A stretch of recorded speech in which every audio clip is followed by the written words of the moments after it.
Lugere Yetiga Punya Tungurema Boa Pusintansian Pilute Lungani Rema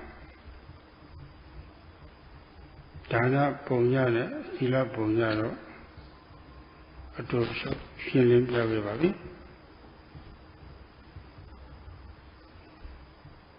People in Dana Punya Pilusi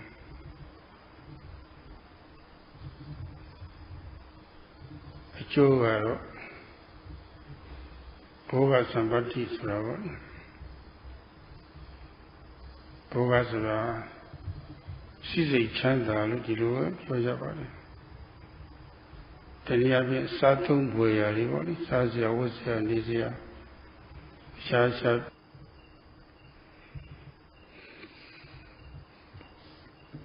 In the past days, Sayadaw has been speaking about 3 kinds of deeds which purify one's existence, punya.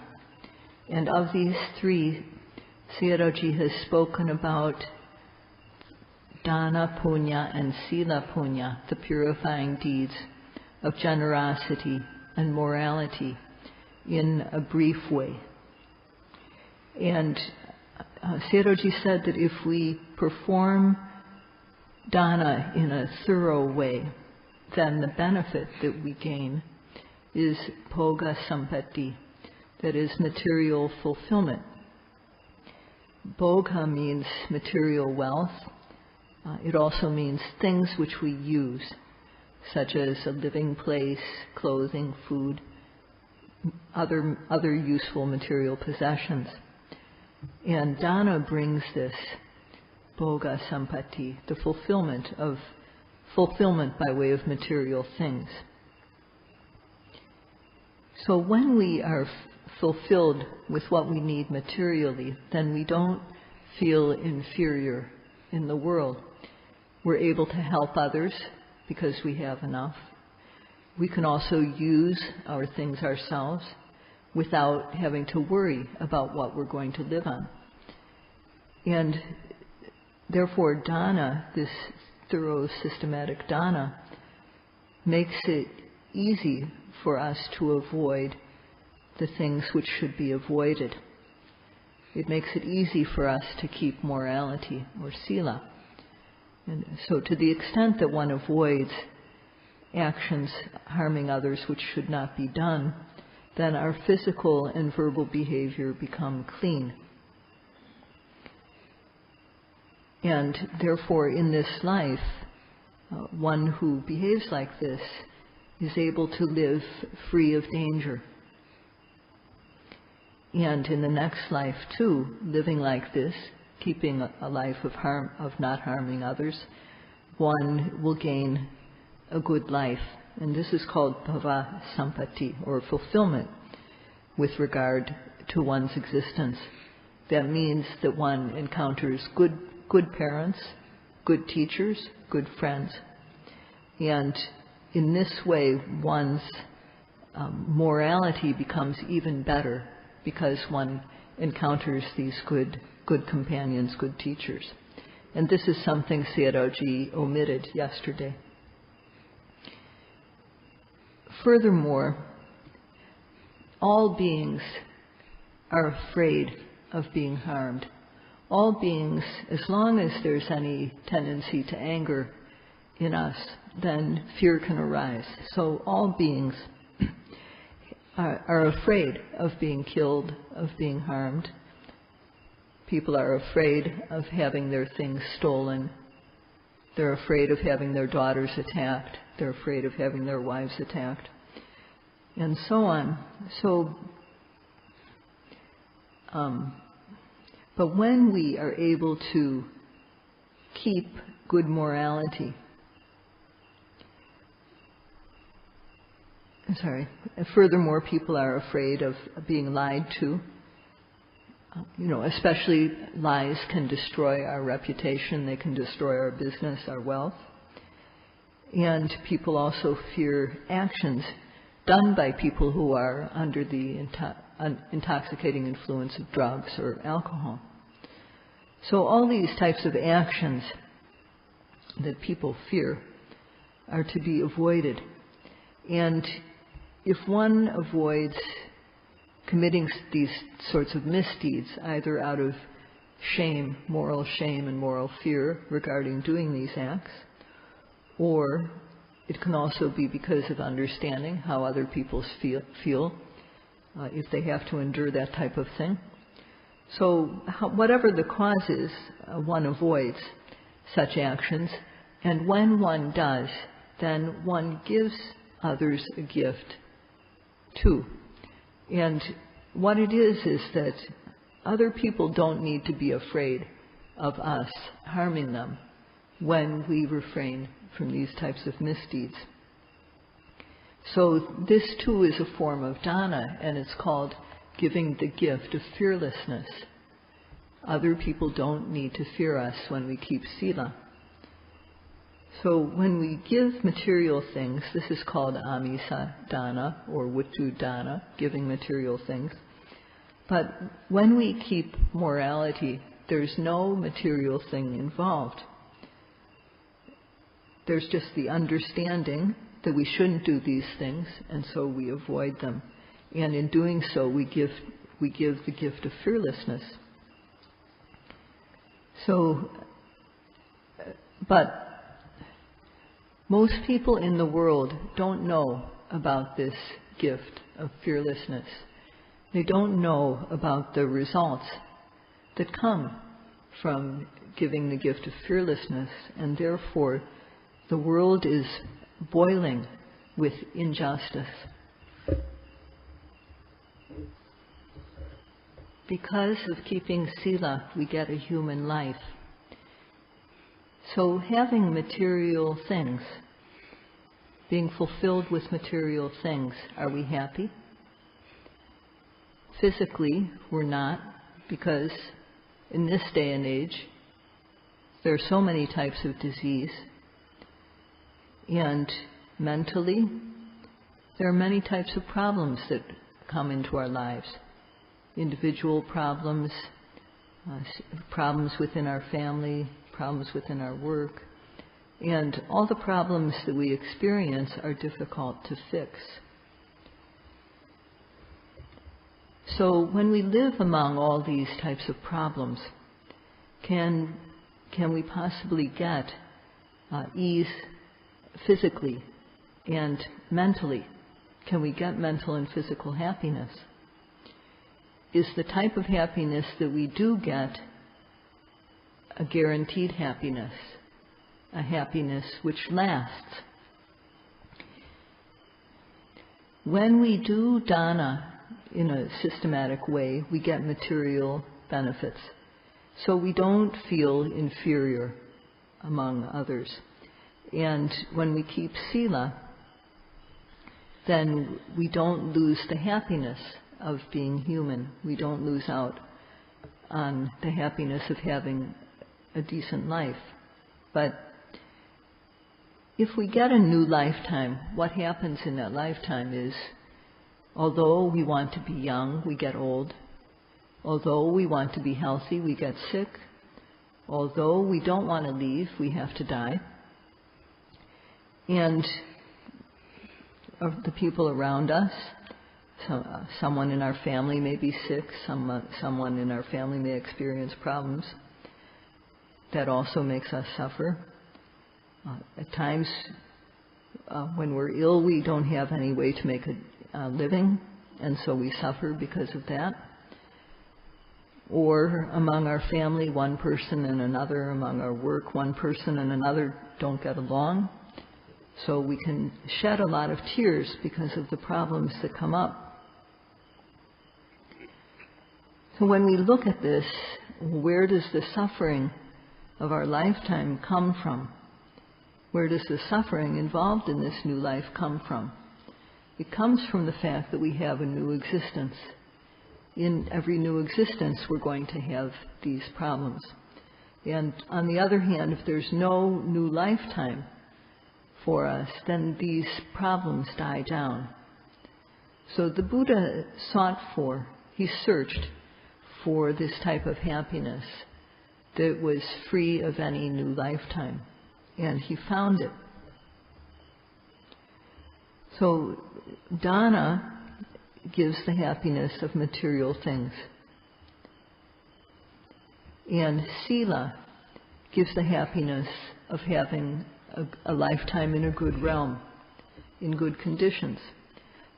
But the happiness that dana and sila bring cannot be compared at all to the happiness the Buddha found that involves not having any new lifetime. That happiness is far, far greater, incomparably greater. Sayadaw mentioned yesterday and other days that dana needs to be done in a way that it is not tainted with unwholesomeness. It should be done with wholesome mental attitudes. And he also mentioned that how sila is like a mouth, and only when we have a good mouth to eat with will we be able to take in nourishment. And our tongue also has to be good, because if we don't have a tongue that is healthy and capable of tasting, it will be very boring to eat. Even if we have something to eat, when we don't experience taste, then eating is no fun at all. So we should have this foundation of sila that is like our mouth for taking in nourishment. It is the basis for what we are doing, and it is very important.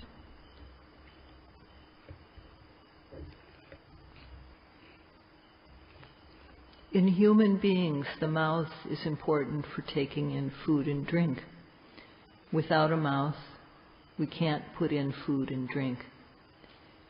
And if we have a mouth that has sores on it, or that has an injury, then it makes it difficult to eat.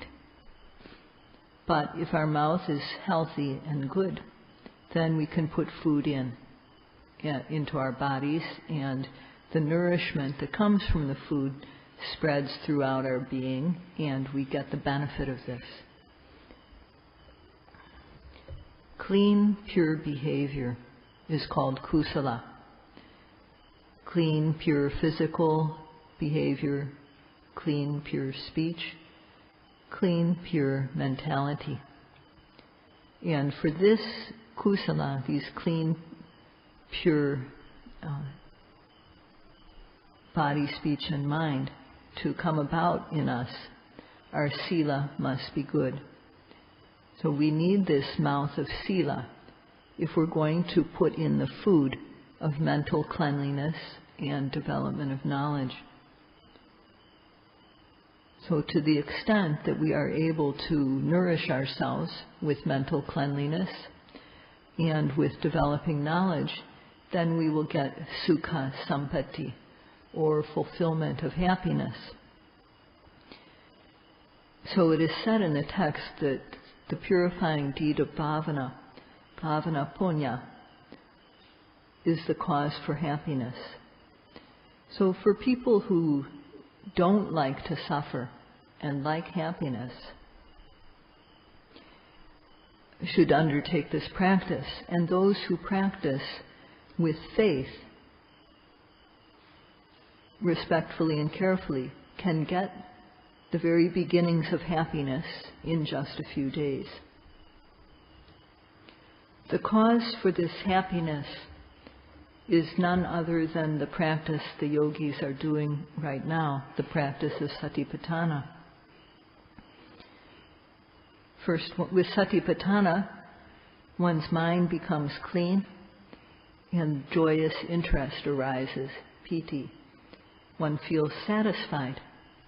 And when one starts to see the nature of the Dhamma, then one gains an unrelinquishable happiness, a happiness that never gets old.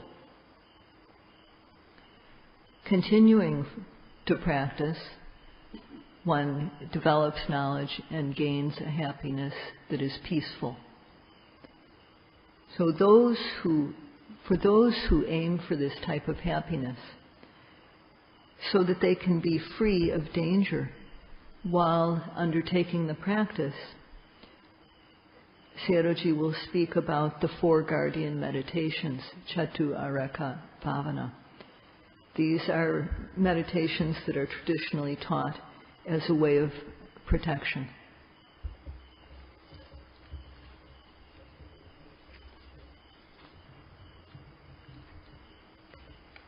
In the word Chatu Araka Bhavana, Chatu means 4 and Araka means protection or guardian.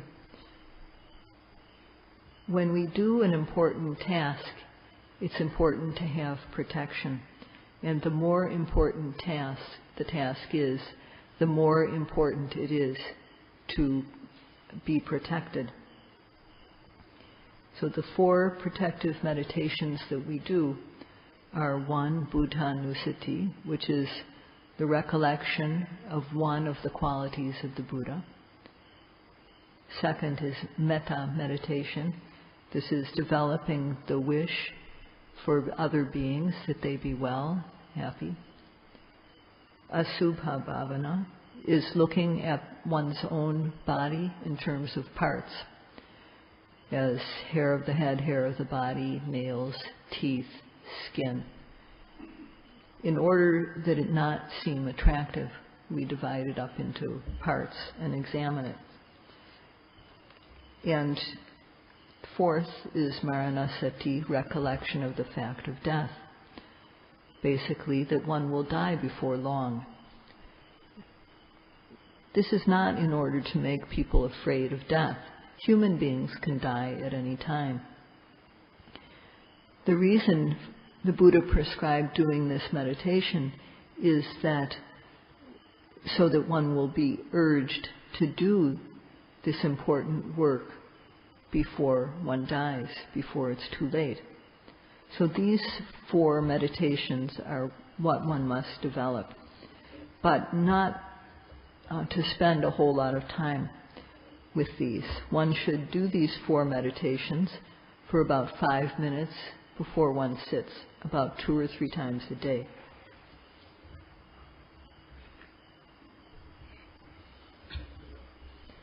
Among these 4 types of meditation, the word Buddhanussati is made up of Buddha and Anussati.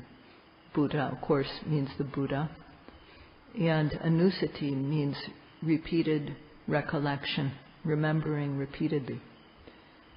So the Buddha has many qualities, and the first of his special qualities is Arahant. This means pure completely clean, free of defilement. The Buddha didn't have even a little bit of greed or anger or delusion, much less extreme greed, hatred, or delusion.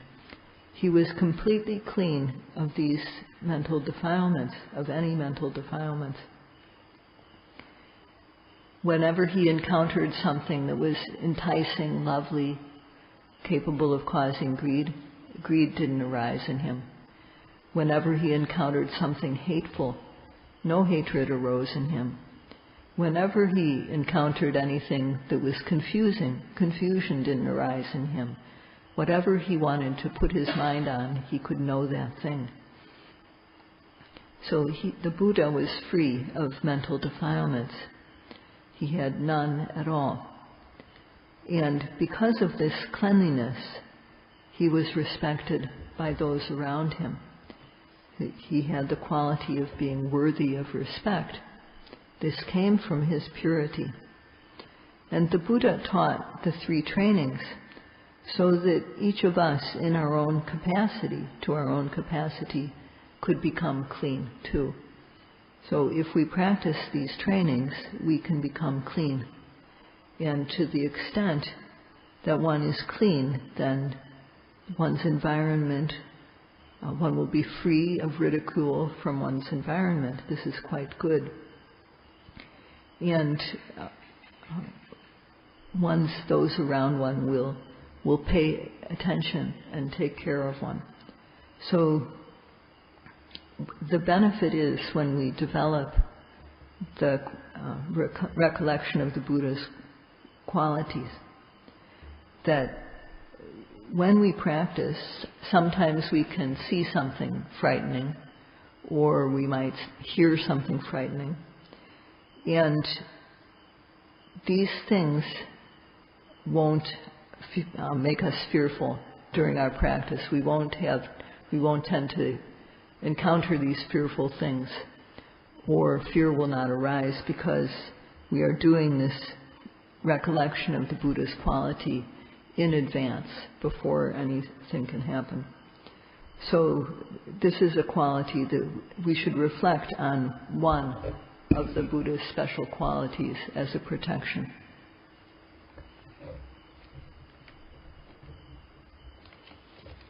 Here at this retreat, there are people from all backgrounds, people from all over the world. And although there's no one from a Muslim background, as far as we know, there are people from Christian backgrounds, Hindu, people who don't have any religion, and so on. So for people who find it hard to have faith in an individual, the Buddha was an individual person.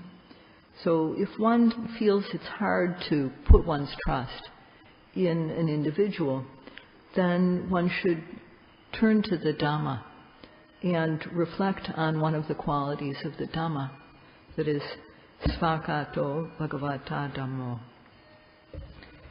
The Dhamma is that which bears the one who practices the Dhamma. That's the meaning of the word Dhamma. And Svakata means that the practice and the results it brings match exactly. And an example of what is meant by this is, for example, if we practice sila, a human being should avoid killing. Okay?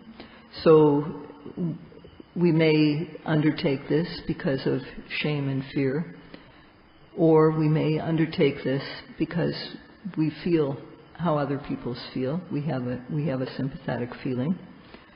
And whether it's because of our hiri ottappa, our shame and fear regarding misdeeds, or because of our understanding how other people feel, if we avoid killing, then we don't commit something that is physically defiling. We don't commit this type of gross misdeed. And other people are not harmed. So in avoiding killing, we protect others and we preserve our own morality.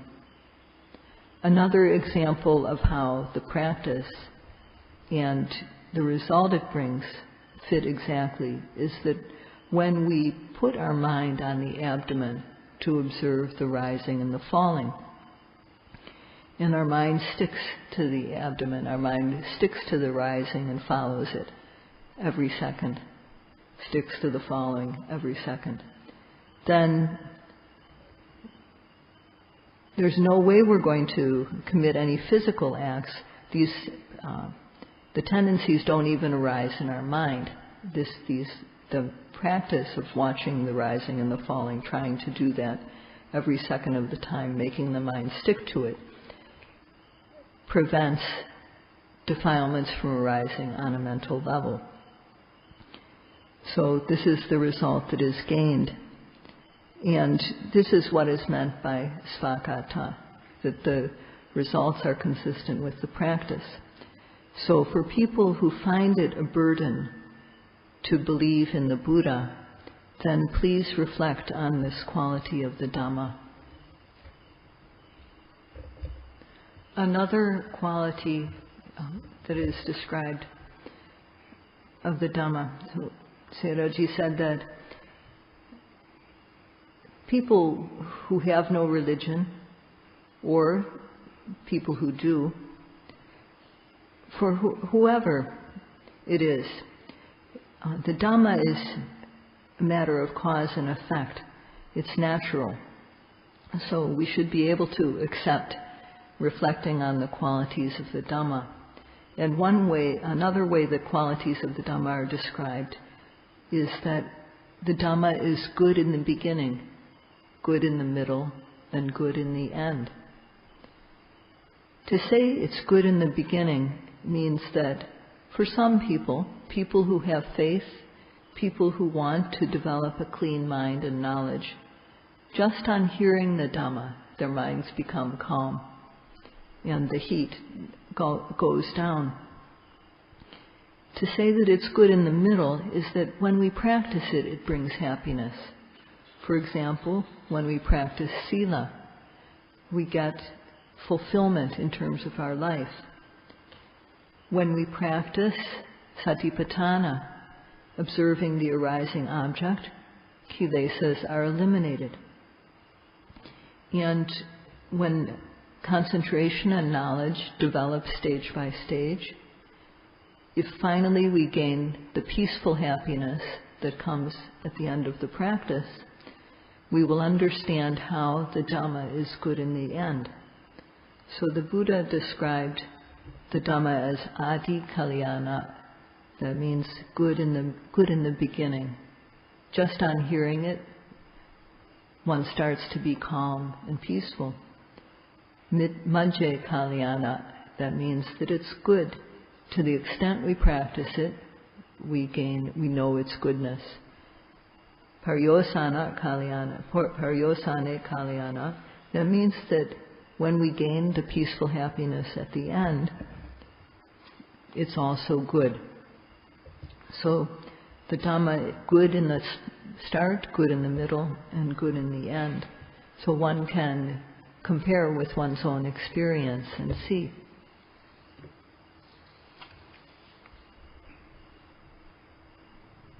So knowing the correct method for making our life better is very important. Everyone wants to be a true human. Everyone wants to have a human heart, human mentality. Everyone wants to gain better than average human knowledge. So everyone, this means whether one has a religion or not, this practice is something that concerns one. An analogy is breathing fresh air. Breathing fresh air is something that relates to all of us. It's something that's important to all of us. No one can live without it. If we breathe in air that is polluted, how will we feel? We might get sick. We might die from it. And if we don't breathe air at all, we can just try holding our breath and see how long we can stand it. So fresh air is something that we all need. And true mental cleanliness, too, is something that all of us need. This method for developing a pure mind and knowledge is relevant, meaningful for everyone. When we keep sila, it's like we breathe in fresh air. And when we practice satipatthana, it's like breathing in even fresher air. This Dhamma is relevant for everyone, not just for Buddhists. One should understand this. So in these 2 months, knowing the correct method, if one applies oneself, in 1 month of careful practice, one can see this will change one's life, let alone in 2 months. So it's very important what the yogis do on their side. The second guardian meditation is metta, loving kindness. This is wanting others to be happy. wanting others to be healthy, to be fulfilled in all ways.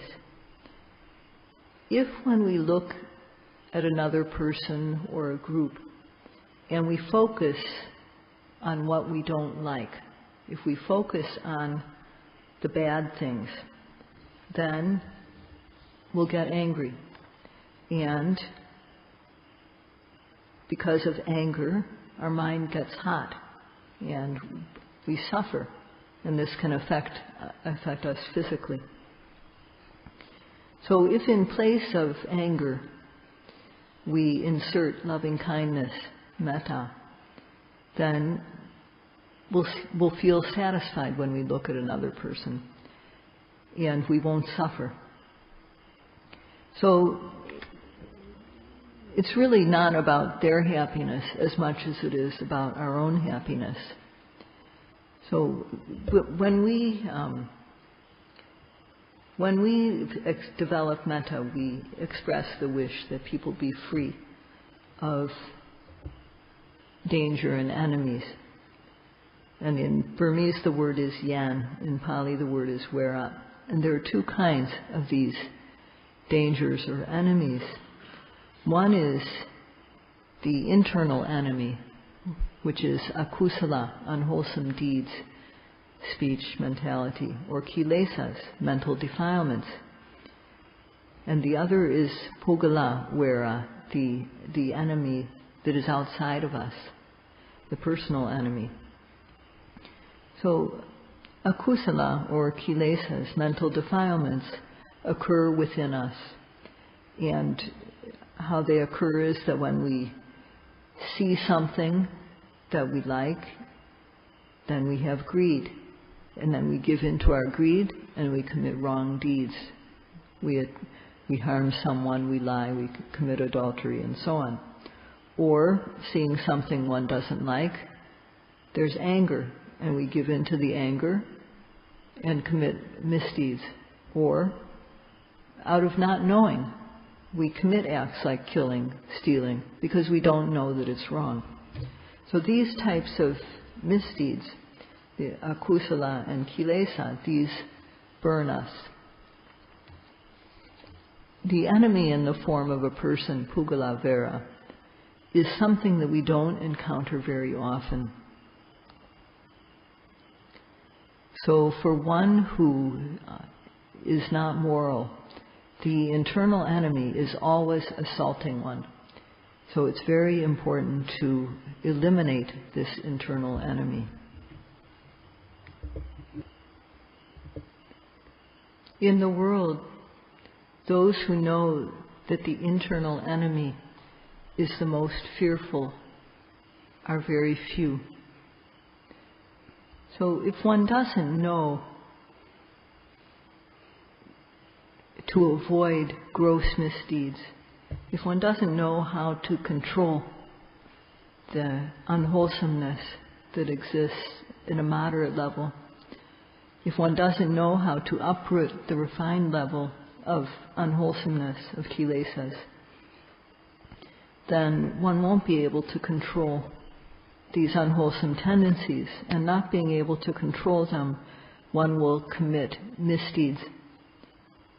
So, as a result of the internal enemy, dangers arise.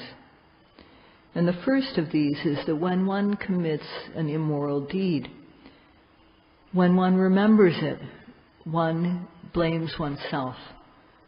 One says, "Oh, I did that. I'm so bad. Why did I do that?" So that's the first danger that comes our way when we let the internal enemy attack us. And the second danger is that those around us will also criticize one, blame us because of that, of committing immoral acts. That is called paranuvada beya. And then, if the wrong that we did involves breaking the law, then we'll be subject to prosecution. We'll be subject to punishment under the law. And one can go to jail for a long time. So this is danda beya. And when one looks at one's life, if one has committed immoral deeds, then one sees one's life doesn't look very good. And the next one is also not going to look very good. This is the danger of rebirth in a bad realm, dugati bhaya. So as long as we are not able to put down the internal enemy, these four dangers will arise. When we develop loving kindness, in Pali we say avirahontu, and this is commonly translated as may they be free of danger. But what we are really saying is, may all beings be able to put down the internal enemy. May all beings be free of the dangers that arise because of the internal enemy. When we can develop metta, it's very good. The remaining two types of guardian meditations will be talked about tomorrow. That's all for today. Sadhu, sadhu, sadhu.